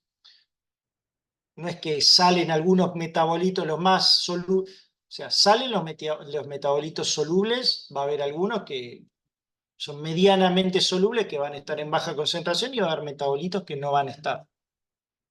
No sé si contesté lo que estabas. Sí, sí, me queda claro que nos tenemos que atener en principio a extracciones a base de agua. Lo que pasa es que algunos compañeros preguntaron recién por extractos con aceite y también porque por Claro. la pregunta deduzco de uno de los chicos que dijo algo de aceites esenciales, y a veces uno cuando compra los aceites esenciales y piensa que los puede consumir, y ya el solo hecho de destaparlos, aparte del olor propio del aceite, también te muestra que parece que el solvente es tan fuerte, no quiero decir marcas, pero hay marcas muy famosas, que la verdad que yo tengo hasta miedo de ponerme eso en la boca, 2 gotas, aunque sean 2 gotas, o disolverlos Sí. en agua y tomármelo, porque me da la sensación de que ahí hay un solvente que por ahí es bastante tóxico. Si es un aceite esencial, lo extrajeron con agua, lo cual no quita que después no hayan agregado algo. Eso lo desconozco. Jessica pregunta, ¿por qué no se utiliza etanol solo en la elaboración de tinturas? El etanol solo es bastante poco recomendable, ¿no? Uno piensa que el vodka tiene como un 50% de etanol y el resto es agua y es muy fuerte. ¿Sí? Uno tiene que pensar que el solvente no tiene que causar más problemas que lo que estamos intentando resolver. María Belén. Hola, ¿cómo están? Sí, Tengo 3 preguntas. Una, sí, yo vi en una página que venden cosas químicas de extractos glicólicos. ¿A qué se refiere eso? ¿Que son tiene extractos a glicerina? base de propilenglicol que se usan en cosmética, de forma industrial, digamos. Ah, o sea, no es un extracto farmacéutico, digamos. A ver, es un extracto de uso cosmético y no es un extracto para uso interno. Por lo Claro, general se agregan a las cremas y demás. claro. Otra pregunta era, cuando hablaste de la Artemisa, nombraste que son sesquiterpenos, ¿no? Sí. La extracción ahí, en ese caso, ¿cómo, Sí. cómo se podría hacer? Porque al ser sesquiterpenos, por ahí con arrastre por vapor, Más que con arrastre con vapor, la gente que trabaja con sesquiterpenos aquí en la facultad utiliza cloroformo, por ejemplo. claro, sí, Uno puede consumir cloroformo, entonces uno queda atado a la baja cantidad de sesquiterpenos que se extraen con el agua, que se extraen pero es baja. claro. Ah, o sea, podría ser un té, por ejemplo, Sí, o una cocción. Así es, sí. Está bien. Igual, Em, siempre teniendo en cuenta, ojo, tiene que haber algún antecedente de uso que diga, ok, puedo usar esto de esta forma. Claro, está bien. No, porque yo estuve trabajando con Artemisa, pero bueno, hacíamos en la Facultad de Agronomía y hacíamos extractos también con cloroformo y usábamos rotavapor para Sí, evaporarlo y usábamos el polvito que nos quedaba, digamos. para- exacto. y claro, yo decía, ¿cómo hago eso en una forma no tóxica, ¿no? No se Y puede hacer porque, claro, con agua, pero no vas a claro, extraer también las lactonas equiterpénicas como el cloroformo. claro, sí, sí, Pero entiendo. desde ya usar cloroformo te destruye el hígado, es No, algo... no, sí, sí, sí era una cosa que, o sea, sé lo que es el cloroformo, Sí, sí, no sí, es por que, eso. por eso era como, o sea, me costaba pensar cómo podía hacerlo en casa, ¿no? Sin cloroformo, ¿no? Obviamente. Y la tercera pregunta era sobre plantas adaptógenas, Sí, que yo he leído como plantas adaptógenas, no sé, la ortiga, la nombran, el diente de león. sí. Y como que lo que he leído era como que tratan las plantas adaptógenas como no tóxicas o como que se pueden tomar, digamos, sin ninguna restricción o sin, no sé, eh, Sí, eso peligro, digamos. puntualmente creo que lo mejor es que lo trate Mario en su clase específica. Tenemos un Perfecto. módulo completo de plantas adaptógenas. Ah, bueno. Como estamos Claro, diciendo no, con el doctor Agudelo, siempre las plantas requieren de una indicación específica. ajá, Algunas de las plantas adaptógenas son anticoagulantes, en fin, no pueden ser mezcladas con medicamentos como la warfarina, por ejemplo. Entonces, claro. todo esto lo tenemos que analizar, ¿eh? Sí, sí, Así sí. que No, sí, es, es- como hubo varias preguntas sobre la toxicidad, digo, bueno, pero entonces las plantas adaptógenas en algún punto son tóxicas, como no es que cualquier sean planta. tóxicas, no es que sean tóxicas necesariamente. Lo que pasa es que hay Sí, sí, interacciones eh, que pueden, digamos, afectar la salud de las personas en función de que estén tomando cierto grupo de medicamentos. claro, Y, sí, si, sí, sí. y de cualquier manera las adaptógenas se toman por un tiempo, no es que las vas a tomar toda la vida.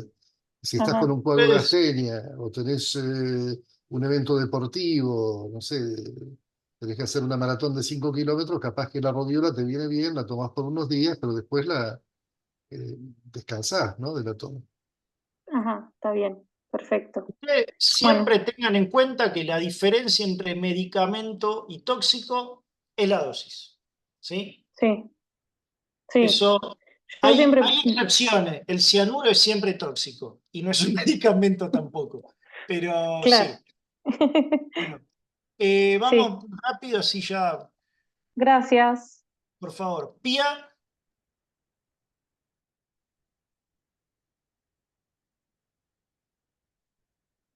no sé si está. Si no, pasamos a Florencia. Hola, buenas noches. ¿Qué tal? Quería preguntar brevemente si vamos a ver fitohormonas, usos, no sé cómo se clasifica dentro de los principios activos que vimos, dónde se encierra, o si hay algún Ahí, material que nos puedan recomendar. bueno. Hay compuestos con actividad hormonal. ¿Sí? No obstante, eso también, digamos, supongo que Mario tendrá algo preparado relativo a eso.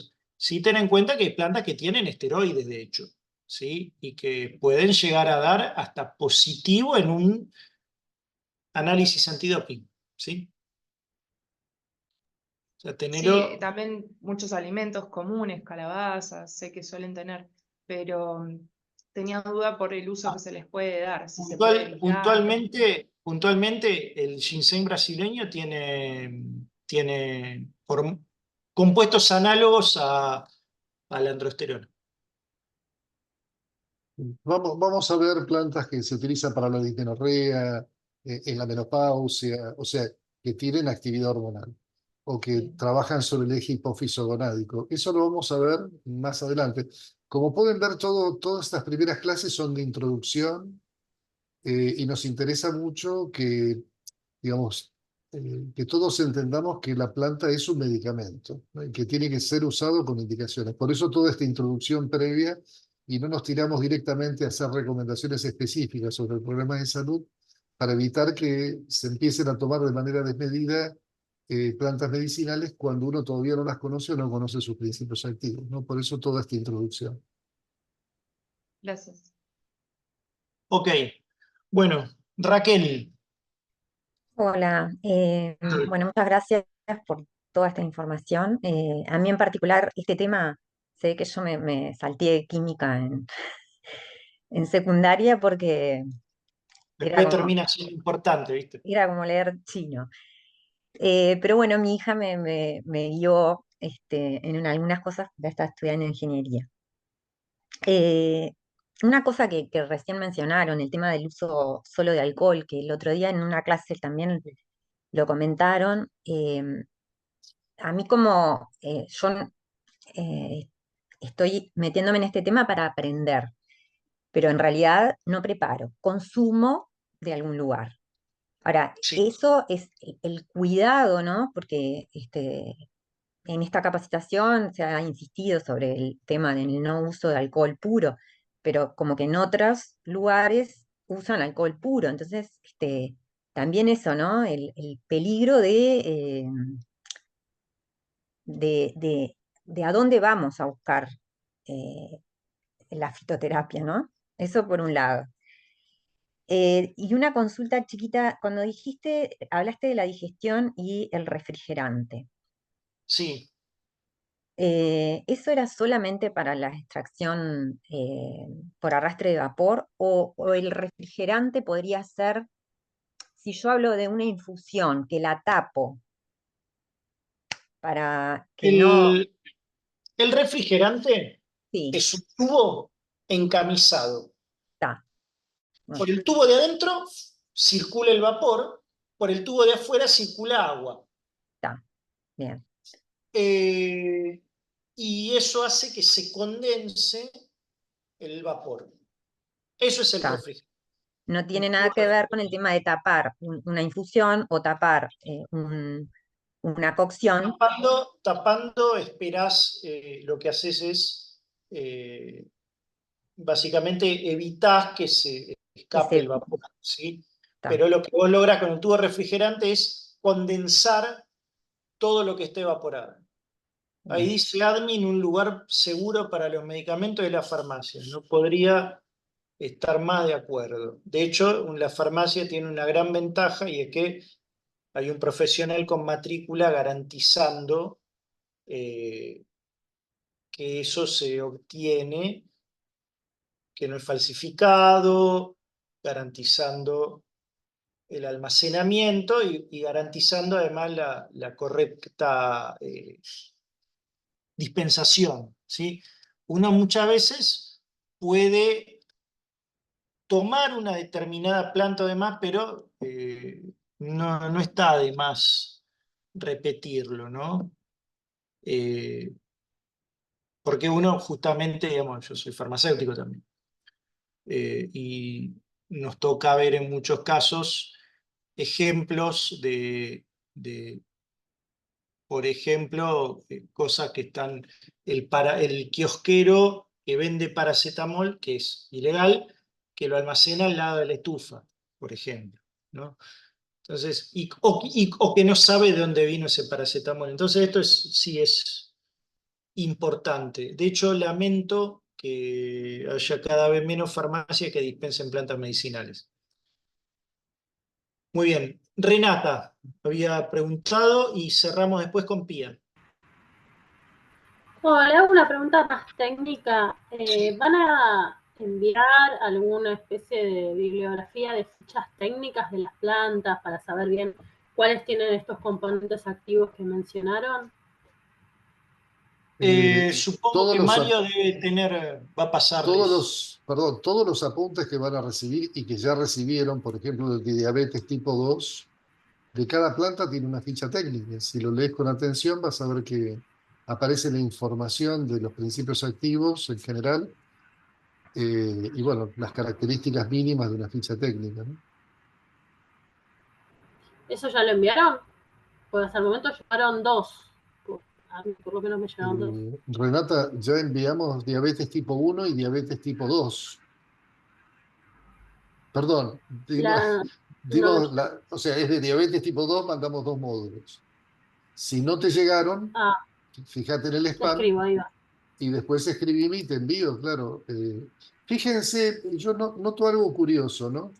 Nosotros No, hacemos revisé en el mails, spam, no me llegó. mandame un mail y te lo reenvío, pero en el cuerpo de los mails aparece el link con el material de estudio que lo lleva al test y al material de estudio. A veces no miran el mail completo y no encuentran el link a veces, ¿no? Bueno, resolvemos. Pía, no sé si estás. Sí, perdón, no me funcionaba el micrófono. No, en realidad lo que quería saber es, en definitiva, si el aceite esencial, digamos, el obtenido por arrastre de vapor, ¿se puede usar para uso interno o no? Tengo entendido que no, por eso. Mario, calculo que se va a explayar bastante en ese sentido. Tenemos un módulo completo, que todavía nos falta un poquito, ya Bárbaro. en el mes que viene lo vamos a tratar. Hay La aceites ansiedad nos empieza a esenciales. matar. El problema es en Argentina, que los aceites esenciales no están regulados por el ANMAT. Claro. En otros países como Francia, España e Italia, las farmacias expenden aceites esenciales para uso oral y vamos a hablar de esto en detalle. Bueno. Bárbaro, muchas gracias. Y resolvemos la última, Jessica, y cualquier cosa después, bueno, le pueden mandar un mail a Mario y me contesto el caso. Hola, ¿qué tal? Buenas noches. ¿Qué tal, Jessica? Voy a continuar con una duda que tengo desde la clase pasada. Si bien ya la hice, yo creo que todo suma, así que vuelvo a preguntar como para esclarecer un poco más esto, que tiene que ver con lo que mencionó la compañera del tema del etanol puro, porque bueno, yo he tomado otras capacitaciones, ahora me doy cuenta de que no eran, la información que me brindaron no era exacta, no era del todo correcta. Pero bueno, también me pregunto con respecto a otros extractos, digamos, que se hacen, que por ejemplo, yo había comentado en el tema de los licores, ¿no? Si uno hace, por Sí. ejemplo, limoncello, lo ponen directamente con el alcohol. Entonces yo Sí. me pregunto, ¿qué sucede en ese caso? Esos principios activos igualmente se están extrayendo. Y no solo eso, además le estás incorporando agua. ¿Por qué? Porque el limoncello, cada limón tiene prácticamente medio vaso de jugo. Pues ahí estás diluyendo el alcohol. El tema es cuando Claro, incorporas una planta seca. con cáscaras, perdón. Bueno, en el caso de cáscaras, ahí ya, digamos, no es lo más recomendable para nada consumir alcohol etílico puro. Limoncello, inclusive, fíjate que te dan unos vasitos miniatura, te lo dan helado, porque si te lo dieran puro y a temperatura ambiente sería algo impalatable, ¿sí? Pero desde ya que el consumo de etanol 96, la bebida alcohólica más concentrada que vos podés encontrar, no va a llegar a 96. No, tal cual. Mismos después se le agregan, o sea, al licor se le agrega agua, se le agrega azúcar, o sea, tiene otros ingredientes el Vos licor. fijate, el Mi Fernet consulta, le agregan una cantidad de soda o gaseosa inmensa. claro, tal cual. Mi consulta era qué pasa con los principios activos en ese caso. ¿Se degradan? ¿Siguen estando, pero uno debería No, bajar? el alcohol es un poco menos polar que el agua. Como es un poco menos polar que el agua, va a variar el contenido y a veces va a variar la cantidad, la concentración y va a variar la calidad de los principios activos. No se va a extraer lo mismo. Buenísimo. Listo, entonces ¿Sí? me queda claro. Perfecto. Bueno, yo creo que por hoy es todo. Lo más normal es que le queden dudas, así que vamos a estar felices de responderlas. Así que Bárbaro, bueno, Ignacio. Un gran muchas abrazo, gracias por muy invitarme. buenísima la clase, un placer, por favor, como siempre. Y bueno, nos vemos prontito, esperemos. Nos vemos, Mario. Que Hasta ande muy bien, luego. hasta luego. Muchas Adiós. gracias. Hasta luego a No, muchas todos. Que gracias. anden muy bien. Gracias. Adiós. Buenas noches. Chao, Muchas buenas gracias. Adiós. noches. Buenas noches. Chao, buenas Muchas noches. gracias. Chao, profe, gracias Muchas por gracias a los dos. Adiós, buenas noches.